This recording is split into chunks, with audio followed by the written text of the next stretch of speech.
America में करीब 2.5 lakh, Canada में 3 लाख, यूके में 1,30,000 और ऑस्ट्रेलिया में करीब 80,000। 2023 में इतने इंडियन स्टूडेंट्स इन देशों में गए थे। In total 13 lakh Indian students देश के बाहर पढ़ाई करने गए थे। स्टूडेंट्स जो ये 4 देशों में गए थे, उन्होंने ऑन एवरेज हर साल 32 लाख रुपए खर्च करे थे। इतने पैसे खर्च करने के बावजूद कई स्टूडेंट्स खुश नहीं हैं। I'm unemployed. I don't have a job here. Indians have become one of the largest group of immigrants. I'm sitting and crying in someone else's house. I hope to stay there and I hope to make a life for myself there. Literally, I was homeless. So I decided to pack my stuff and move to India. तो अगर लाखों रुपए खर्च करने के बावजूद students खुश नहीं हैं, तो वो बाहर क्यों जा रहे हैं? स्पेशली ऐसे एनवायरनमेंट में जब इंडियन स्टूडेंट्स के खिलाफ कई वायलेंट अटैक्स हो रहे हैं। Why are students from India or of Indian origin dying in America? पर कुछ स्टूडेंट्स की कहानी बहुत ही पॉजिटिव है। Moving here has been a very good decision, I would say. अब दोनों स्टूडेंट्स की बहुत अलग कहानी है, तो उनमें से गलत कौन है या फिर दोनों सही हैं? जब दुनिया में कई लोग इंक्लूडिंग फेमस एंटरप्रेन्योर्स इंडिया की स्टोरी के बारे में बात कर रहे हैं, तो क्या हर साल 32 लाख रुपए खर्च करके बाहर जाकर पढ़ाई करना वर्थ इट है या फिर नहीं? सबसे पहले आज की सिचुएशन समझ लेते हैं। पिछले साल 13 लाख इंडियन स्टूडेंट्स अब्रॉड गए थे। इनमें से 65% स्टूडेंट्स इन 4 देशों में गए थे। पर ऐसे कई स्टूडेंट्स हैं जो ऐसे भी देश जा रहे हैं जिनके बारे में आपने शायद नाम ही ना सुना। मिनिस्ट्री ऑफ एक्सटर्नल अफेयर्स ने 2022 में ये सर्कुलर रिलीज किया था। 14,000 इंडियन स्टूडेंट्स किर्गिस्तान में पढ़ाई कर रहे थे, जहाँ वो मोस्टली MBBS की डिग्री लेने जाते हैं। 6,000 स्टूडेंट्स इटली में, 9,300 स्टूडेंट्स बांग्लादेश में, 2,000 से ज्यादा स्टूडेंट्स ताइवान में और 93 स्टूडेंट्स तो वेनेजुएला में भी थे, एक साउथ अमेरिकन देश जिसको शायद जाने के लिए 30 घंटे लग जाते हैं। 38% स्टूडेंट्स 4 इंडियन स्टेट्स से हैं, पंजाब, महाराष्ट्र, तेलंगाना और आंध्र प्रदेश। पंजाब और महाराष्ट्र तो आप में से कई लोगों ने गेस कर लिया होगा, पर आप शायद ये नहीं जानते होंगे कि पंजाब की तरह आंध्र प्रदेश और तेलंगाना में भी कई लोगों का सपना होता है अब्रॉड जाना। गोवा और केरला भारी संख्या में स्टूडेंट्स को ना भेज रहे हो, पर एज अ परसेंटेज ऑफ उनकी पॉपुलेशन भारी तादाद में इन स्टेट से भी स्टूडेंट्स बाहर जाते हैं। 60% स्टूडेंट्स एक मास्टर्स डिग्री के लिए जाते हैं, जबकि 33% स्टूडेंट्स अपनी बैचलर्स के लिए। ये मत समझना कि इंडियन स्टूडेंट की संख्या बाहर जाने के लिए कम हो रही है। अगले 2 सालों के दौरान अनुमान लगाया जा रहा है कि 7% की ग्रोथ होगी इस नंबर पर ऐसा तो है नहीं कि इंडिया में कॉलेजेस की कमी है। हमारे देश में 1200 यूनिवर्सिटीज हैं और करीब 50,000 कॉलेजेस हैं। तो फिर इंडियंस क्यों अब्रॉड जा रहे हैं? इस क्वेश्चन को पहले गहराई से समझते हैं और फिर हम बात करेंगे कि जो सपना लेकर जाते हैं स्टूडेंट्स, वो एक्चुअली सच होता है उनका। पहला कारण है कि इंडियन स्टूडेंट्स यहाँ का कंपटीशन एस्केप करना चाहते हैं। गौरव मुंजाल जो अनअकैडमी के को-फाउंडर है, उन्होंने कहा था कि इंडिया में एग्जाम सिस्टम एक टूर्नामेंट की तरह है। I don't internally also we don't think we are in the education business. We think we are in this tournament business. और वो सच बोल रहे हैं। इंडिया में एक अच्छे कॉलेज में घुसना एक टूर्नामेंट जीतने से कम नहीं है। 2023 में नीट का यूजी एग्जाम दिया था 20 लाख लोगों ने 1,40,000 MBBS और डेंटल सीट्स के लिए, यानी कि 7% एडमिशन रेट। जेई मेंस के लिए 11 लाख लोग कंपीट करते हैं 23 IITs में 17,000 सीट्स के लिए, यानी कि करीब 4% एक्सेप्टेंस रेट। यूपीएससी का प्रीलिम 10 लाख लोग लिखते हैं और रैंक लिस्ट में आते हैं बस 1,000 लोग। इंडिया में ये एंट्रेंस एग्जाम्स एक फिल्टर की तरह काम करते हैं। जो भी ये फिल्टर पास कर लेता है उसको जिंदगी भर के लिए एक रेडीमेड ट्राइड एंड टेस्टेड थप्पा मिल जाता है। ये जो ब्रांडेड स्टैंप आपको मिलता है, ये आप जॉब्स के लिए भी यूज कर सकते हो और शादी के लिए भी। जैसे हैदराबाद के एक स्टार्टअप फाउंडर लक्ष्मण पपिनेनी ने कहा कि इन्वेस्टर्स उनके आइडिया पर नहीं बल्कि एंटरप्रेन्योर पर बाजी मारते हैं। अगर एंटरप्रेन्योर IIT ग्रेजुएट मिला तो ज्यादा टेंशन लेने की जरूरत नहीं, क्योंकि ये बोलने के बाद कि आप एक IIT ग्रेजुएट हो, आपको किसी को ये प्रूव करने की जरूरत नहीं है कि आप कितने मेहनती हो या फिर कितने स्मार्ट हो। IIT ग्रेजुएट बोलना ही काफी है। हमारे समाज में इस ब्रांडिंग का इतना क्रेज है कि एक सेपरेट वेबसाइट बन गई है शादियों के लिए, IIT IIM मैट्रिमोनियल वेबसाइट, जिसके ब्रांड एम्बेसडर है Karan Johar. Register on IIT IIM shadi.com। पर सबसे स्मार्ट लोग ये IIT IIM लोग नहीं जो इस वेबसाइट के जरिए शादी कर रहे हैं, बल्कि इस वेबसाइट के फाउंडर है जो खुद IIT से नहीं है, पर उन्होंने एक बिजनेस जरूर बना दिया है इन लोगों से पैसा कमाने। जो इस फिल्टर को पास नहीं करता उनके लिए बच जाते हैं कुछ प्राइवेट कॉलेजेस। समस्या ये है हमारे देश में कि हमारे पास कोई मिडिल क्लास नहीं है कॉलेजेस की। या तो वो IIT IIM जैसे कॉलेजेस हैं जिनका क्रेज हमारे समाज में बहुत ज्यादा है, या फिर ऐसे कॉलेजेस जिनकी हालत बहुत खस्ता है। मोस्ट इंडियन कॉलेजेस की क्वालिटी का अंदाज लगाने के लिए आप ये देख सकते हो कि एक एवरेज इंडियन नौजवान के कैसे स्किल्स हैं। अब जो मैं आपको बताने जा रहा हूँ ना, वो आपको शॉक कर देगा। 15 से 29 साल के नौजवान का एक टेस्ट लिया गया। इस टेस्ट में पता चला कि मोस्ट लोग एक ईमेल भी नहीं भेज सकते अटैचमेंट के साथ। कुछ स्टेट्स में तो 20% से ज्यादा नौजवान ही ये चीज कर पाए। बहुत कम लोग कॉपी पेस्ट करना जानते हैं और उससे कम लोग एक सॉफ्टवेयर इंस्टॉल और कॉन्फ़िगर कर सकते हैं अपने पीसी पर। ये हमारा देश का भविष्य है, जहां हम AI और ChatGPT की बात कर रहे हैं, पर हमारा नौजवान एक ईमेल भी नहीं भेज सकता अटैचमेंट के साथ। इसलिए इतना सरप्राइजिंग नहीं है जब रिपोर्ट आती है कि बस 7% इंडिया के बिजनेस ग्रेजुएट्स एक्चुअली एम्प्लॉयबल है। एक दूसरी रिपोर्ट में ये नंबर जरूर बेहतर थे। उन्होंने दिखाया कि सारी डिग्रीज में MBA और BCom ग्रेजुएट सबसे ज्यादा एम्प्लॉयबल है, पर वो रिपोर्ट भी कहती है कि 40% ऐसे ग्रेजुएट्स एम्प्लॉयबल नहीं होते। कॉलेज जाने के बाद कई BCom ग्रेजुएट्स को पता चलता है कि उनकी डिग्री में इतनी स्कोप नहीं है, या तो उनको CA करना पड़ेगा या MBA या फिर गवर्नमेंट एग्जाम की तैयारी। इंडियन इंजीनियरिंग कॉलेजेस की हालत तो और भी खस्ता है। कई करिकुलम में ये सिखाया जा रहा है कि एक फ्लॉपी डिस्क, प्रिंटर और कीबोर्ड क्या होता है। प्रोफेसर प्रेम व्रत, जो IIT रुड़की के पुराने डायरेक्टर थे, उन्होंने कहा कि देश में कई कॉलेजेस तो बन रहे हैं, पर वो सब बनावटी हैं। इन कॉलेजेस का फोकस रहता है अच्छी बिल्डिंग्स बनाना, पर वो ये भूल जाते हैं कि करिकुलम और फैकल्टी की भी जरूरत होती है अच्छे कॉलेज में। इंजीनियरिंग कॉलेजेस की रेगुलेटरी बॉडी AICTE का कहना है कि अच्छे इंजीनियरिंग एजुकेशन के लिए स्टूडेंट टीचर रेशियो 15:1 होना चाहिए, पर पूरे देश की एवरेज 28:1 है, जबकि कुछ स्टेट्स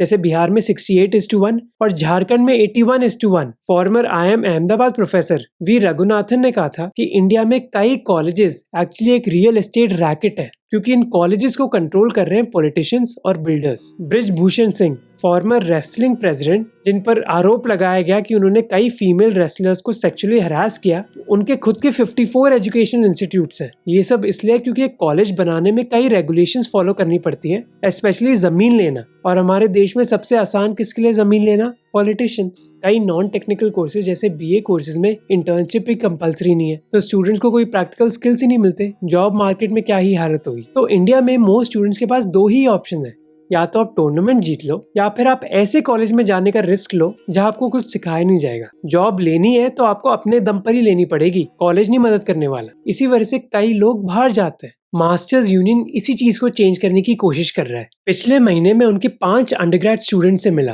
पर मास्टर्स यूनियन के बारे में उनका और उनके परिवार का इनिशियल पर्सपेक्टिव बहुत अलग था। यशो ने मुझे बताया कि उनके फादर कॉलेज के बारे में इतने श्योर नहीं थे। My father, just the moment he went out of it, said कि this is a personality development school, it's not a college. ऐसे ही सवाल कृष्णा के भाई के मन में भी चल रहे थे। First year, no degree, no campus.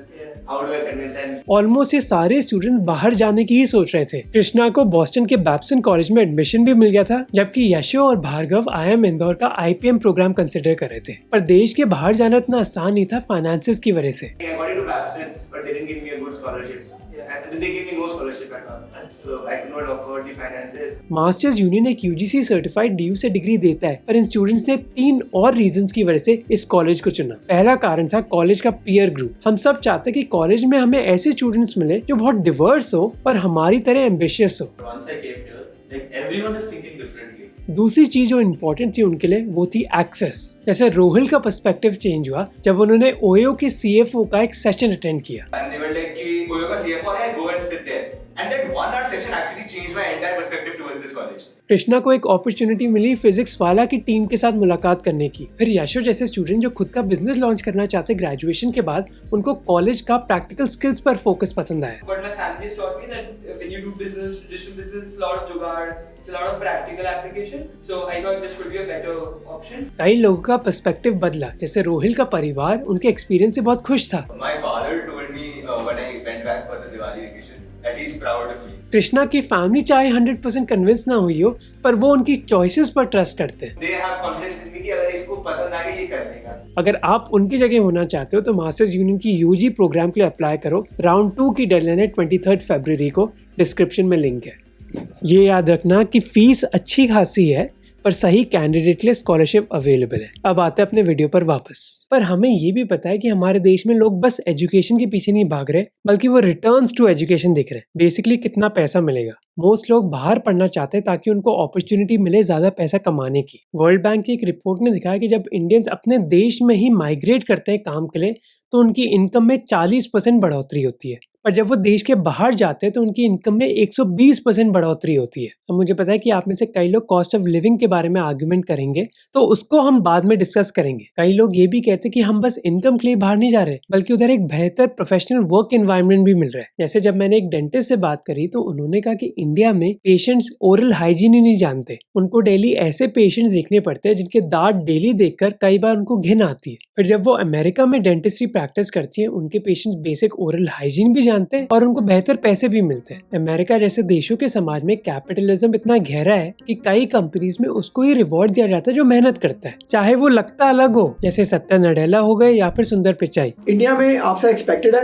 आप ओवर टाइम करोगे। ओवर टाइम ऐसे लाइक 9 to 5 के बाद भी बैठोगे। रात को भी कॉल आ सकती है और वीकेंड पे भी कॉल आ सकती है आपकी। यूएस में ऐसा बिल्कुल नहीं है। अब सबका एक्सपीरियंस ऐसा नहीं रहा होगा, पर अगर आप आईएलओ की रिसर्च को भी देखोगे तो पूरे दुनिया में Indian 6th most hard working थे, जहां हर हफ्ते एक इंडियन 48 आवर्स काम कर रहा था। जबकि इंडिया में प्रोफेशनल एनवायरनमेंट कई बार टॉक्सिक हो सकता है और इंडिया में एम्प्लॉयज के पास इतने लीगल ऑप्शंस नहीं होते। कई स्टूडेंट्स के लिए इंडिया में करियर बनाना भी बहुत मुश्किल है, स्पेशली पीएचडी स्टूडेंट्स। लोगों को सालों तक वेट करना पड़ता है एक पेपर पब्लिश करने के लिए। जैसे सौविक राय जो एक पीएचडी स्कॉलर है IISER कोलकाता से, उन्होंने कहा कि लोगों ने 2 साल तक वेट किया अपना पेपर पब्लिश करवाने के लिए। और कई मेहनती स्टूडेंट्स को एक ऐसे एनवायरनमेंट में कम्पीट करना पड़ता है जहाँ चीटिंग बहुत ही कॉमन है। कुछ हजार रुपए के लिए मधुमिता जो वेस्ट बंगाल में एक महिला है, वो आपके लिए कोई भी रिसर्च पेपर पब्लिश करवा देंगी एक जर्नल में। व्हाट्सएप, फेसबुक और टेलीग्राम जैसे सोशल मीडिया चैनल्स में तो आपको रेडीमेड रिसर्च पेपर्स भी मिल जाएंगे। तीसरा कारण होता है क्वालिटी ऑफ लाइफ। ये एक सब्जेक्टिव टर्म है जिसमें हम कई चीजों की बातें कर सकते हैं, जैसे air pollution. University of Chicago की रिसर्च के हिसाब से अगर आप दिल्ली में रहते हो तो ऑन एवरेज आपकी लाइफ 12 साल तक कम होगी। ये नंबर एक एवरेज इंडियन के लिए 5 साल है। मैं वापस रिपीट करता हूँ, ऑन एवरेज एक इंडियन की 5 साल तक जिंदगी कम हो रही है एयर पोल्यूशन की वजह से। दूसरे लोगों के लिए क्वालिटी ऑफ लाइफ मैटर करता है कि उनके पास कितना फ्रीडम है जहाँ भी जाने का और कुछ भी पहनने का। कई और लोगों के लिए नॉइज पोल्यूशन और कितनी साफ सफाई है उनके इलाके में, वो मैटर करता है। जो सबसे बड़ा डिफरेंस था वो तो रहेगा कि पॉपुलेशन से, जितना इधर भीड़ और ट्रैफिक है उधर उतना नहीं है। मुझे पर्सनली पीसफुल एनवायरनमेंट पसंद है मेरे को। कई और लोगों के लिए इंफ्रास्ट्रक्चर हो सकता है। When it comes to the basic infrastructure, let's say roads or water or electricity, they're all on point.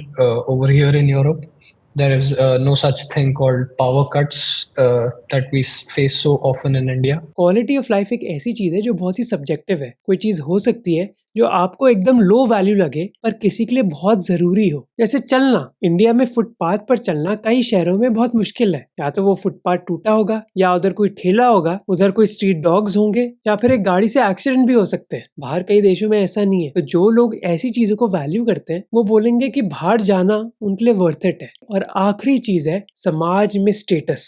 इस स्टेटस थ्योरी को टेस्ट करने के लिए सबसे अच्छी मार्केट है मैरिज मार्केट। पंजाब में फॉरेन जाने की फैसिनेशन इतनी ज्यादा है कि 19 साल की लड़कियों की शादी हो रही है 40 साल के लड़कों से। क्यों? क्योंकि 40 साल के लड़के के पास पैसा है और 19 साल की लड़की के पास इंग्लिश स्पीकिंग स्किल्स हैं, जिससे उसका आइल्स का टेस्ट पास हो गया और उसको एक स्टूडेंट वीजा मिल जाएगा बाहर जाने का। स्टूडेंट वीजा के साथ साथ उसको एक स्पाउस का वीजा भी मिल जाएगा, जिससे वो अपने 40 साल के पति को बाहर लेकर जा सकती है। ऐसी शादियों की डील हो रही है अभी पंजाब में, जहाँ किसी के पास पैसा है और किसी के पास इंग्लिश के स्किल्स, तो हो जाता है रिश्ता। इसकी वजह से रिवर्स डाउरी हो रही है उधर। तेलंगाना में भी फॉरेन एजुकेशन यूज करी जाती है दहेज को नेगोशिएट करने के लिए। अगर लड़का फॉरेन एजुकेटेड है तो दहेज की डिमांड बढ़ जाती है, अगर लड़की फॉरेन एजुकेटेड है तो दहेज की डिमांड कम हो जाती है। तो क्या सबके सपने साकार हो गए फॉरेन जाकर? नहीं। पहली बात है कि अभी कई फॉरेन कंट्रीज में उनकी इकोनॉमी इतना ग्रो नहीं कर रही, जिसकी वजह से एक जॉब मिलना इतना आसान नहीं है। सैयदा जैदी 2021 में डेट्रॉइट गई थी अपनी MS डिग्री के लिए, पर पिछले साल जुलाई वो मिली शिकागो की सड़कों में एक भुखमरी पोजीशन में। आपका नाम भी भूल गया। मेरा नाम मिनहाज। न्यूज रिपोर्ट्स ने दिखाया वो पूरी तरह डिप्रेस्ड और लाचार थी। जब उनका वीडियो वायरल हुआ सोशल मीडिया पर तो उनके परिवार ने मिनिस्ट्री ऑफ एक्सटर्नल अफेयर्स को रिक्वेस्ट करी और फिर शिकागो की इंडियन कॉन्सुलेट ने उनको मेडिकल अटेंशन और खाना दिया। कई इंडियन स्टूडेंट जो बाहर गए हुए वो अपनी बेसिक चीजों की जरूरतों को भी कम करने की कोशिश कर रहे हैं। क्यों? क्योंकि उनको जॉब्स नहीं मिल रही। Student job opportunities, because there is an influx of students which has happened quite rapidly post COVID. The student jobs have become quite scarce. विवेक एक स्टूडेंट थे कनाडा में जहां उन्होंने क्लाउड कंप्यूटिंग सीखी, पर उसके बाद वो इंडिया वापस आ गए क्योंकि 6 महीने से ज्यादा उन्होंने जॉब ढूंढने की कोशिश करी। वो जॉब नहीं मिली तो वो एक सुपरमार्केट में काम करने लग गए, पर उधर की सैलरी उनके खाने के खर्चे को भी कवर नहीं कर रही थी। गोकू शांति बेंगलुरु की एक स्टूडेंट जिन्होंने मास्टर्स करी क्लाउड कंप्यूटिंग में, उन्होंने कहा कि एक रेस्टोरेंट के बाहर 30 जॉब ओपनिंग्स के लिए 550 लोग लाइन में खड़े हुए थे। कुछ स्टूडेंट्स तो एक अनपेड इंटर्नशिप भी नहीं ढूंढ पाए। In my case, I was so unlucky that I didn't even get an unpaid internship. I literally begged everyone.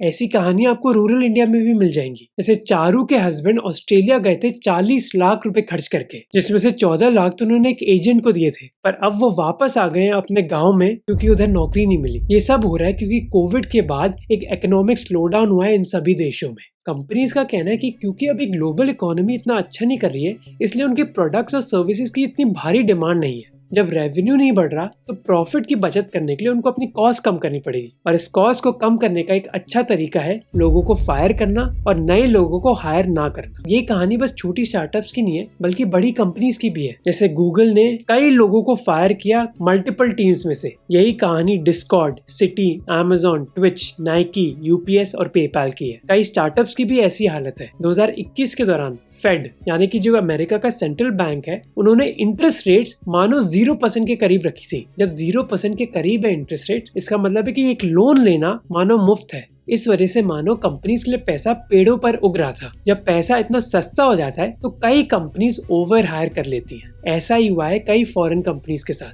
आज इंटरेस्ट रेट 0% के करीब नहीं बल्कि 5.5% है, और पैसा अब इतना सस्ता नहीं है। इसलिए कई स्टार्टअप्स फायरिंग कर रही हैं ताकि जो पैसा उनके पास अभी है वो लंबे टाइम तक चलता रहे। कई कंपनीज को मार्केट से भी पॉजिटिव सिग्नल आ रहा है।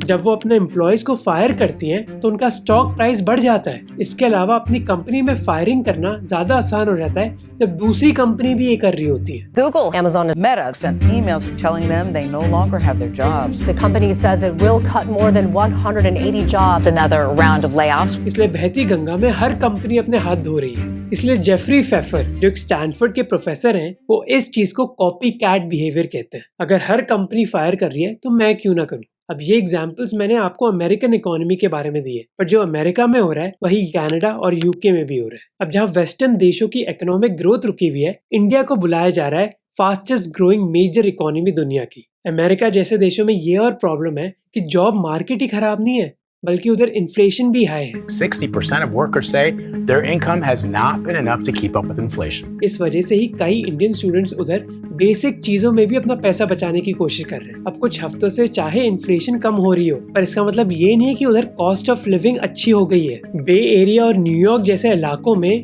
हाई सैलरीज चाहे मिले, पर रेंटल प्राइसेस 1 बेडरूम के लिए भी $2,000 से $5,000 हो सकता है हर महीने के लिए। फिर 30 से 40% स्टेट और नेशनल टैक्स के बाद लोगों के पास बचता क्या है सेविंग्स में। अल्टीमेटली आपने क्या बचाया? 2500 से लेकर $3,000 तक ही बचा है। बेसिकली सुनते हो ना कि इसको इतना पैकेज मिला है या फिर इतना है। उतना इंप्रेस होने की जरूरत नहीं है। उससे आधी सैलरी में भी उससे बेटर लाइफस्टाइल जी सकते हैं if you are the more affordable place. इसी वजह से कई स्टूडेंट्स को पार्ट टाइम जॉब करनी पड़ती है अपने एक्सपेंसेस कवर करने के लिए। कई स्टूडेंट्स को जॉब मार्केट में घुसने के बाद पता चलता है कि जो उनको डिग्री मिली अपने कॉलेज की, उसकी कोई वैल्यू नहीं है। जैसे यूनाइटेड किंगडम में प्राइम मिनिस्टर ऋषि सुनक ने भी कहा कि कई यूके की यूनिवर्सिटीज बेकार सी डिग्रीज दे रही हैं। There are a range of people who are being let down by the current system. They're being taken advantage of with low quality courses that don't lead to a job that it makes it worth it. तृप्ति महेश्वरी जो international students के लिए UK में एक job search portal चलाती हैं, वो कहते हैं कि यूके की यूनिवर्सिटीज कई सपने बेचती हैं इंडियन स्टूडेंट्स को एम्प्लॉयबिलिटी के बारे में, पर इनमें से कई सपने साकार नहीं होते। यही कहानी कनाडा की भी है। श्रेय जिन्होंने यूके यूके से एमएससी बिजनेस मैनेजमेंट करी स्पोर्ट्स मैनेजमेंट में। उन्होंने कहा कि यूके में उनको कोई जॉब मिली नहीं। उन्होंने कहा कि इसके पीछे मेन कारण है जिस कॉलेज से उन्होंने अपनी डिग्री ली। कई स्टूडेंट जो बाहर जाते हैं उनको उधर रियलाइज होता है कि उनका college actually tier 2 tier 3 college है जिसकी डिग्री की इतनी वैल्यू नहीं है जॉब मार्केट में। ऐसी सिचुएशन कनाडा में भी है। Not all degrees and not all institutions are reliable, and this is where the role of the agents comes into picture.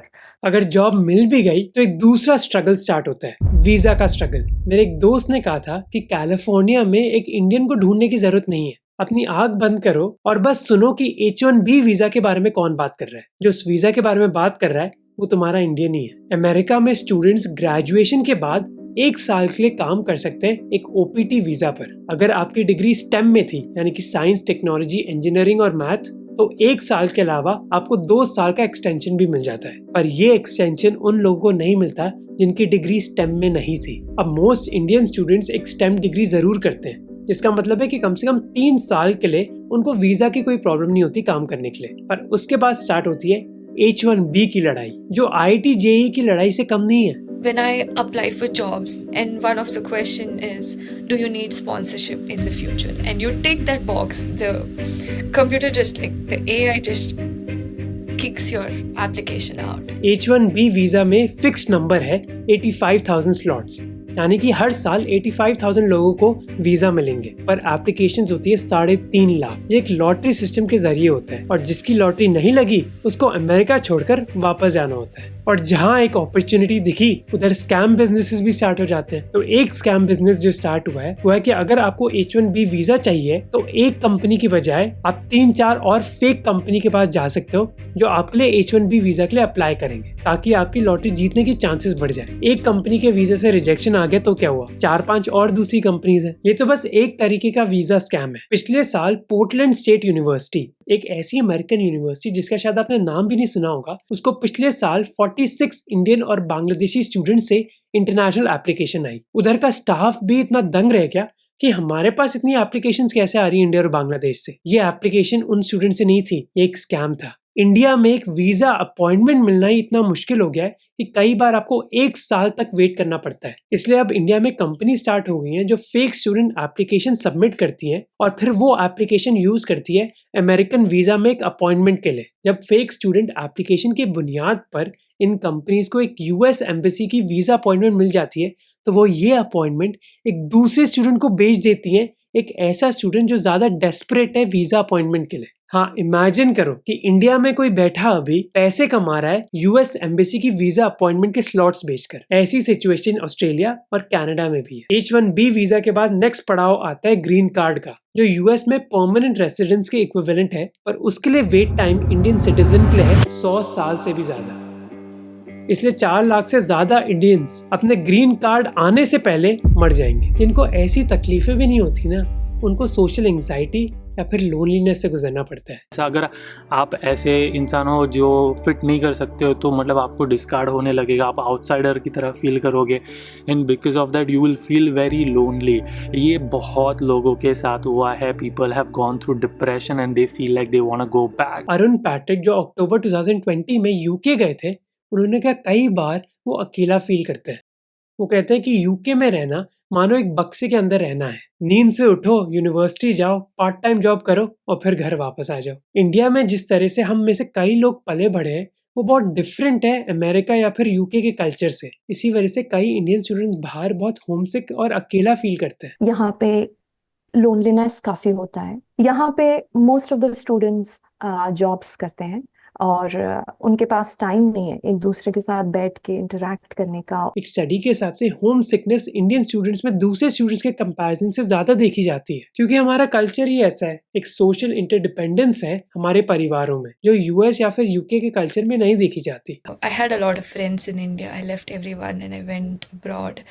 And there it was like when I went, it was just me alone all the time. And it took some time for me to make friends there.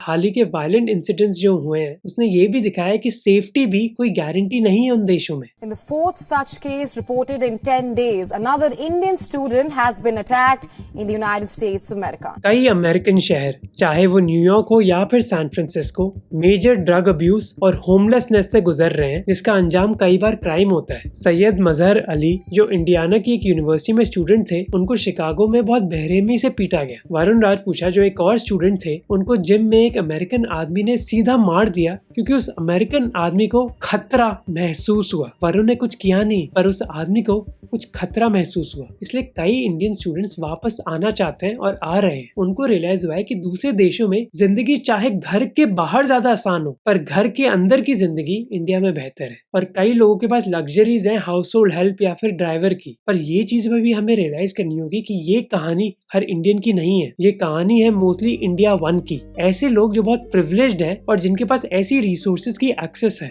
India one यानी कि वो लोग जो बहुत अमीर है, उनकी market तो बूम कर रही है अभी। पिछले साल एप्पल ने ऑलमोस्ट 1 करोड़ आईफोन बेचे। कई लग्जरी कार कंपनी जैसे मर्सिडीज ने रिकॉर्ड सेल्स करी है। I think 23 was a great year for us.